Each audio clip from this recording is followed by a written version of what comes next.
Olá, me chamo José Ramos, estou aqui para convidar vocês a participar da leitura do livro de Hugo Vast sobre Jonas Tabor e Ciro Dantas. Espero que vocês gostem dessa leitura, assim como eu gostei e me fez muito bem. Capítulo 1. O Apocalipse anuncia que a besta do mar, ou seja, o Anticristo, dominará todos os povos, línguas e nações, e fará guerra aos santos e os vencerá, o que será permitido durante 42 meses. Mas isso ainda tardará muito? Quem é que se equivoca? Os que creem que faltam milhares e milhares de anos para a vinda do Anticristo, ou os que creem que já lhe estamos tocando o reino? Tu, que és que crê? Eu, respondeu Frei Plácido, creio que o Anticristo virá breve e que essa vinda se dará antes do período de paz religiosa, durante a qual o diabo estará preso e atado com uma grande cadeia e encerrado nos abismos. Não sabe que não é essa a opinião da maioria dos vossos intérpretes? Sim, sei, disse o frade. A maioria dos intérpretes modernos sustentam que o fim do mundo ainda dista milhares de séculos e que o Anticristo virá nas vésperas do grande e horrível dia do Senhor, quando Satanás sair da sua prisão e for desatado por um pouco de tempo. Mas eu penso o contrário. Penso que, embora fisicamente o mundo possa durar milhões de anos, a humanidade já está próxima de conhecer o maior inimigo de pontinhos. Não nomeei, já te compreendo. E que esse inimigo, que chamamos o Anticristo, será uma pessoa, um homem de perdição, como diz São Paulo, e não uma sociedade, nenhuma seita, como sustentam alguns. Pensas com verdade, será um homem, mas não estará só. Encarnar-se-á numa ordem religiosa, cujo superior será o seu falso profeta. Dentro de 10 anos, adivinhá-lo-ás sem que eu te diga. E creio, prosseguiu o frade, que os judeus o receberão como ao Messias, e portanto que a sua vinda não será antes da conversão dos judeus, no meio de uma grande perseguição de todas as nações contra o povo de Israel, de modo que o verdadeiro sinal da aproximação do Anticristo não será a perseguição universal dos cristãos, e sim a perseguição dos judeus. Essa é a verdade, disse Voltaire, e penso também que isto ocorrerá breve, e que só depois da morte do Anticristo é que os judeus se converterão, e Jerusalém será restaurada com um rei da linhagem de Davi. Assim será, confirmou Voltaire. Então está próximo de nascer o Anticristo? Já nasceu. Onde? De que raça? Interrogou ansiosamente Frei Plácido. Mas a desconfiança perturbou-o. Como te vou crer, se és filho da mentira?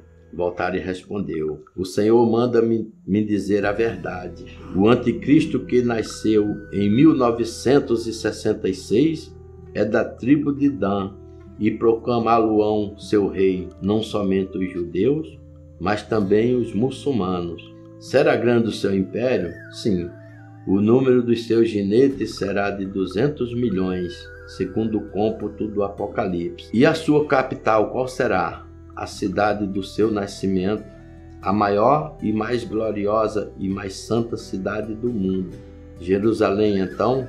Não.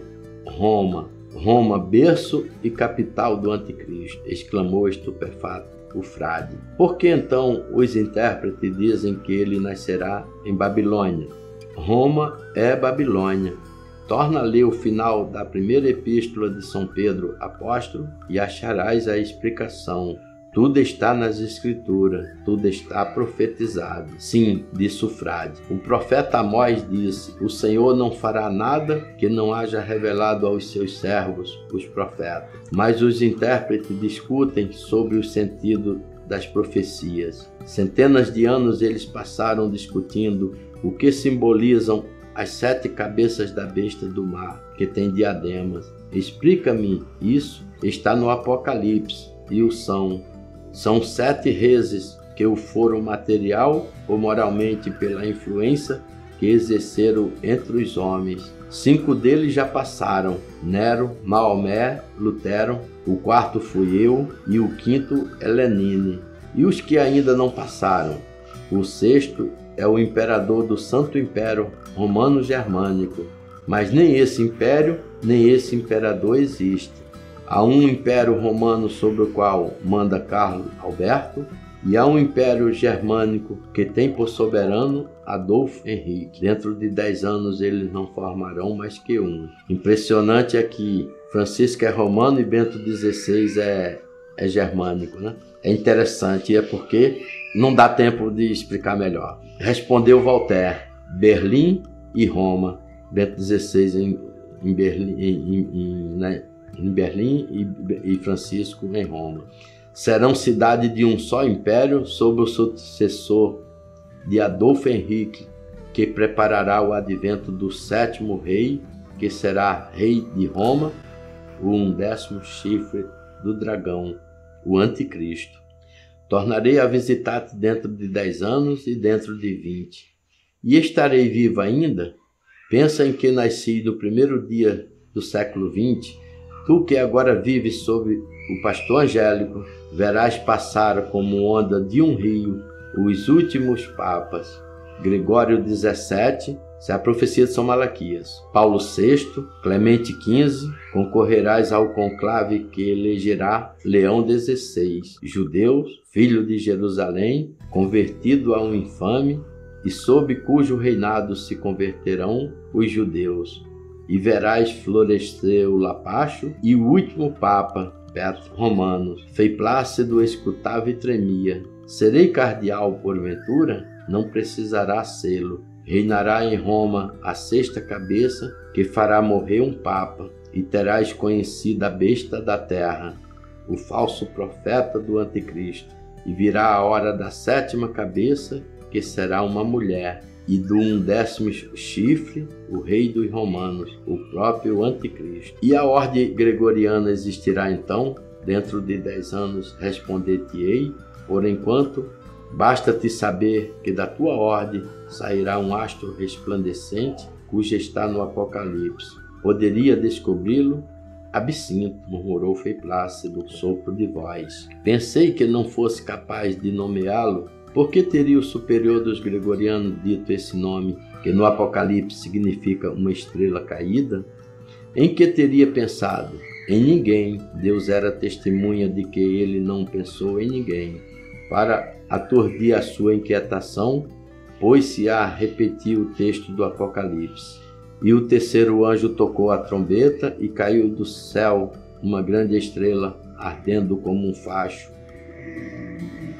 E caiu a 3ª parte dos rios e na fonte das águas.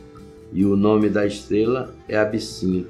E a 3ª parte das águas converteu-se em absinto. E morreram muitos homens que as beberam, por se haverem elas tornado amargas. Esse símbolo tinha sido interpretado como alusão ao frade apóstata Lutero, cujas doutrinas envenenaram tantos milhões de homens, e podia ele, 500 anos depois, aplicar-se a outro personagem.